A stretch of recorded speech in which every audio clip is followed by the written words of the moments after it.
ఎంతో మంచి ఉద్దేశంతో ఉమెన్ చాలా విషయాల్లో చాలా ఇబ్బందులు పడుతున్నారు. ఇటు విద్య, ఉద్యోగం, ఆరోగ్యంతో పాటుగా ఇంకా చాలా ప్రాబ్లమ్స్ ఫేస్ చేస్తూ ఉన్నారు. వాటన్నీ మీరు డైరెక్ట్‌గా గూడా చూసారు. ఎంతమంది ఏ విధంగా ఇబ్బంది పడుతున్నారు అనేది. అసలు ఈ ఫౌండేషన్ స్టార్ట్ చేయాలని మీకెందుకు అనిపిచ్చింది? ఎంతమంది కలిసి స్టార్ట్ చేశారు? సో, 'వి ఫర్ ఉమెన్' అనేది ఒక సొసైటీ ఫర్ వుమెన్ ఎంపవర్‌మెంట్.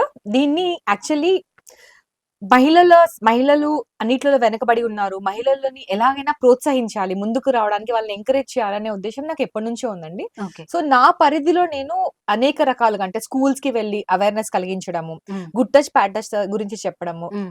చిన్న పిల్లలకైతే, పెద్దవాళ్ళకైతే స్కూల్ డ్రాప్ ఔట్స్ అవ్వకుండా ఉండాలి అని చెప్పేసి, తర్వాత ఏదైనా కాలేజ్‌లో గూడా డ్రాప్ ఔట్స్ అవ్వకుండా ఉండాలి అని చెప్పేసి, హ్మ్. ఈవెన్ అంటే ఫైనాన్షియల్ ఇండిపెండెన్స్ కావాలి అని చెప్పేసి అనేక రకాలుగా నేను అవేర్‌నెస్ ప్రోగ్రామ్స్ అనేది కండక్ట్ చేస్తూ వచ్చా. ఓకే. అయితే ఈ క్రమంలో అంటే ఇలాంటివి మనం ఇంకా ఎక్కువ చేయడానికి మనకొక ప్లాట్‌ఫార్మ్ అనేది ఉంటే బావుంటది. ఒక హ్మ్. ఇండివిడ్యుయల్‌గా చేయడం కన్నా ఒక గ్రూప్‌గా, ఒక సొసైటీగా చేయగలిగితే మేము ఎక్కువ మందిని రీచ్ రీచ్ అవ్వగలుగుతాము అవ్వగలుగుతారు. అవును. అనే ఉద్దేశ్యంతోని మేము ఒక లైక్ మైండెడ్ పీపుల్ కొంతమందితోని హ్మ్. కోవిడ్ టైమ్‌లో బేసికల్లీ కొంచెం కంపారిటివ్‌లీ ఎవరి ప్లేస్‌లో వాళ్ళు కామ్‌గా ఉండే. హ్మ్. వాళ్ళంతా యాక్టివ్‌గా వర్క్‌లో లేరు.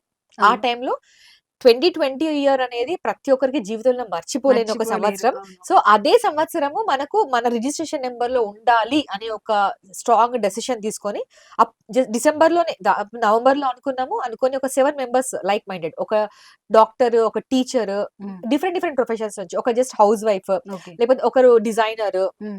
ఒక సాఫ్ట్‌వేర్ ఎంప్లాయీ, ఇట్లా అందరం కలిసి ఒక గ్రూప్ ఆఫ్ 7 మెంబర్స్‌ని కలిపి ఈ వి ఫర్ వుమెన్ అని ఒక సొసైటీని స్టార్ట్ చేద్దామని డిసెంబర్‌లో అనుకోని 17థ్ రోజు రిజిస్ట్రేషన్ చేసేసి 27థ్ రోజు ఇన్‌స్టాల్ చేసేసి అప్పటి నుంచి యాక్టివిటీస్ అనేది స్టార్ట్ చేసాం. ఓకే. ఈ ప్రోగ్రామ్స్ ఏ విధంగా జరుగుతూ ఉంటాయి మరి? సో, 2020లో స్టార్ట్ చేసాం. 2020 డిసెంబర్‌లో స్టార్ట్ చేసాం. హ్మ్. జాన్యువరి 2021 అంతా మనకి ఎక్కువ కోవిడ్ టైమ్. అవును. అప్పుడు అసలు ప్రజలు ఒక హారిబుల్ స్టేజ్‌లో అవును. ఉండే. దారుణంగా అందరికి ఉందసలు. జాబ్ పోయి, హ్మ్. ఉద్యోగాలు లేక, తినడానికి ఫుడ్ లేక అలా చాలా రకాలుగా ఇబ్బంది పడుతుండే. హ్మ్.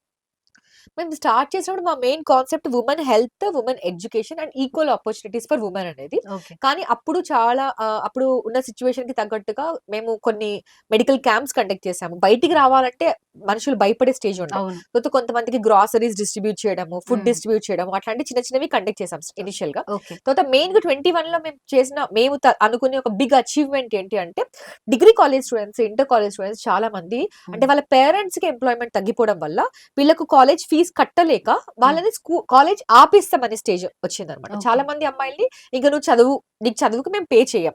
హ్మ్. సో, వాళ్ళొక క్రిటికల్ సిట్యుయేషన్‌లో ఉండే. హ్మ్. గవర్నమెంట్స్ కాలేజెస్ అయినా గూడా వాళ్ళకు కొంత మినిమమ్ ఫీస్ అయినా మినిమమ్ ఉంటది. ఉంటుంది. తర్వాత రీయింబర్స్‌మెంట్ వస్తది. కానీ ప్రస్తుతానికైతే కట్టాలి. అట్లాంటి కొన్ని టఫ్ సిట్యుయేషన్స్‌లో వాళ్ళు ఇంకా మమ్మల్ని ఎగ్జామ్స్ రాయనివ్వట్లేదు అనే స్టేజ్‌లో ఉండే. అలాంటి స్టేజ్‌లో ఉన్న అమ్మాయిలని కాలేజ్ ఎడ్యుకేషన్ వాళ్ళు కంటిన్యూ చేసి వాళ్ళ కాళ్ళ మీద వాళ్ళు నిలబడేలాగా చేయాలనే ఉద్దేశ్యంతోని ఒక 20 స్టూడెంట్స్‌కి అంటే ఇంకొక ఎన్‌జీఓ మాకు సపోర్ట్ చేసింది. ఓకే. 'రిపుల్స్ ఆఫ్ కైండ్‌నెస్' అని ఆర్‌ఓకే వాళ్ళు. వాళ్ళు బేసికల్లీ వి ఫర్ వుమెన్‌ని చూసి ఓకే, వీళ్ళు జెన్యూన్‌గా వర్క్ చేస్తున్నారు. వీళ్ళకు మనం ధైర్యంగా ఇవ్వచ్చు అని చెప్పేసి మమ్మల్ని అడిగి డీటెయిల్స్ మొత్తం తెలుసుకొని కొంతవరకు మేము, కొంతమంది వాళ్ళ సపోర్ట్‌తోని కాలేజెస్‌కి ఫీస్ కట్టేసి ఒక 20 వుమెన్‌ని ఎడ్యుకేషన్ వైస్ మేము ఎంకరేజ్ సపోర్ట్ చేయగలిగాం. చేశారు. So hmm. That we feel proud for it. Okay. అది కాక ఇంకా కాలేజెస్‌లో మెన్‌స్ట్రువల్ హైజీన్ గురించి గాని, లేకపోతే ఈవెన్ ఎడ్యుకేషన్ యొక్క ఇంపార్టెన్స్ గురించి గాని స్కూల్స్‌లో గూడా డిఫరెంట్ ప్రోగ్రామ్స్ కండక్ట్ చేసాం 2021లో. మెన్‌స్ట్రువల్ హైజీన్ గురించి చెప్పేటప్పుడు ఇప్పటికీ కొంతమంది ఇబ్బంది పడుతూనే ఉన్నారు. వాటి గురించి బయట మాట్లాడడానికి కానీ, బహిరంగంగా మాట్లాడాలి అన్నా, ఫర్ ఎగ్జాంపుల్ షాప్‌కెళ్ళి ఇవి తెచ్చుకోవాలన్నా సరే చాలా ఇబ్బంది పడుతూ ఉన్నారు. మీరు వాళ్ళని ఫేస్ చేసినప్పుడు వాళ్ళు ఏ విధంగా రియాక్ట్ అవుతూ ఉంటారు? సో, అందుకని చాలా మంది ఇబ్బంది పడుతూనే ఉంటారు. అందుకనే ఈ menstruation is normal. It is physiological. It హ్మ్. ఈస్ నాట్ సంథింగ్ అబ్‌నార్మల్ హ్మ్. అనేది ఒక అవేర్‌నెస్ గురించి మేము వాక్స్ కూడా కండక్ట్ చేసాం ఇంతకుముందు ఓకే. గూడా. సో, ఏంటంటే ఫస్ట్ అమ్మాయిలు అదేదో ఒక లిమిటేషన్ లాగా అయిపోతుంది. హ్మ్. ఎలా అంటే ఒకవేళ స్టెయిన్ అయితే ఏంటి? ఎలా అనే ఒక భయంతోని, లేకపోతే ఆ టైంలో బయటికెళ్ళాలంటే ఇబ్బందితోని. ఫస్ట్ ఆఫ్ ఆల్ ఇంట్లోనే రెస్ట్రిక్షన్స్ ఉంటాయి. ఎప్పటినుంచో ఉన్న ఆ రెస్ట్రిక్షన్స్‌ని దాటుకొని ఈ మధ్య బయటికొస్తున్నారు.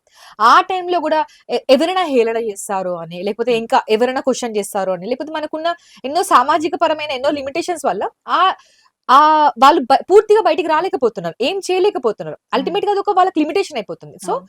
It is just physiological. దాంట్లో మీరు సిగ్గుపడాల్సింది గాని, భయపడాల్సింది గాని ఏమీ లేదు అనే అవగాహన అనేది మహిళల్లో వెళ్ళగలిగితే నెలలో 5 రోజులు అనంటే ఎంత ఇంపార్టెంట్ కదా! ఎంత అవును. ఒక big fraction of the month. They are అవును. Spoiling. They are limiting themselves. So, దాని గురించి కూడా అసలు ఫస్ట్ ఆఫ్ ఆల్ హైజీన్ గురించి ఇంపార్టెన్స్ ఉండాలి. ఎందుకంటే భయం ఉన్నప్పుడు హైజీన్ సరిగ్గా జాగ్రత్త. ఉండదు. అవును. ఎందుకంటే తెలుస్తదేమో అనే భయానికి కొంతమంది ఆహ్, ఏది పడితే అది వాడడము, ఎవరికీ తెలియకుండా ఉండడం కోసం అట్లాంటివి కూడా చేసి వాళ్ళ హెల్త్ పాడు చేసుకున్న సిట్యుయేషన్స్ కూడా ఉన్నాయి. హ్మ్. సో, అట్లాంటివి కాకుండా ఇంకా ఇప్పటికి కూడా ఊర్లలో ఎళ్తే అయితే అసలు మెన్‌స్ట్రువల్ హైజీన్ గురించి పాపం వాళ్ళకి చాలా అవగాహన ఉండదు. దానివల్ల వాళ్ళు చాలా ఇన్ఫెక్షన్స్‌తోని చాలా ఇబ్బందులు కూడా పడుతున్నారు. సో, సిటీస్‌లో కంపారిటివ్‌లీ అట్లాంటివి తక్కువున్నప్పటికి వాళ్ళు లిమిట్ చేసేసుకుంటారు. ఆ టైంలో మేము బయటికెళ్ళలేము. ఎక్కడికి వెళ్ళకూడదు. హ్మ్. ఎవరికైనా తెలిసిపోతే ఎలా? అలాంటిది కాకుండా దట్ ఈస్ జస్ట్ ఫిజియోలాజికల్.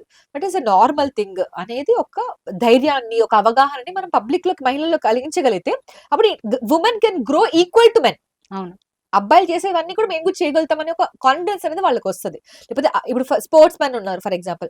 ఆ టైంలో ఒకవేళ నాకు ఆహ్, గేమ్ ఆడాల్సొస్తే ఎట్లా? అట్లా ప్రతి దానికి వాళ్ళు లిమిట్ చేసుకోవాల్సొస్తది. అవును. దానివల్ల వాళ్ళకొచ్చే ఒక అడుగు ఆపర్చునిటీస్ కూడా వెనక్కేయాల్సొస్తుంది. ఆ! వాళ్ళకొచ్చే అవకాశాల్ని గూడా వాళ్ళు మిస్ చేసి అందుకోలేరు. అవును. ఎందుకంటే ఆ టైంలో నేను బయటికెళ్ళను. ఆ హ్మ్. టైంలో నేను ఏం చేయను. అలాంటిది అయిపోతుంది.